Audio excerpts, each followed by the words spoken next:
Most Americans would never dream that the use of illegal child labor was rife in their country. But it is. An investigation by the American ABC network has revealed the widespread use of children to pick fruit in the U.S., some just 5 years old. The Adkin Blue Ribbon Packing Company of South Haven, Michigan, is one of the country's big blueberry growers. This is where ABC News found 5-year-old Sully lugging buckets of berries picked by her parents and older brothers. Older meaning 8-year-old Picho and 7-year-old Cristobal. It's a violation of federal law for this grower to use any child under the age of 12. How long have you been doing this?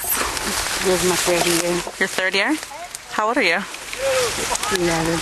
Americans think of child labor as a problem elsewhere, but in fact we have that problem in our own backyard. The owner of the Michigan operation, Randy Atkin, claims he won't tolerate children in his fields, but he did not want to answer any of our questions. So we'd just like to ask you some questions about some of the underage labor on your farm. Do you have any comment? Atkin was cited this week by the Department of Labor, and Walmart and Kroger suspended doing business with him after learning of the ABC News investigation of what many legal aid lawyers say is a widespread practice. People just put their head in the sand and know that it happens, and it's not in a wink, and we look the other way. We conducted our investigation with the help of 4 graduate students awarded Carnegie Fellowships, who spent weeks this summer in the fields, where migrant families barely scrape by, forced by low wages, they say, to put their children to work.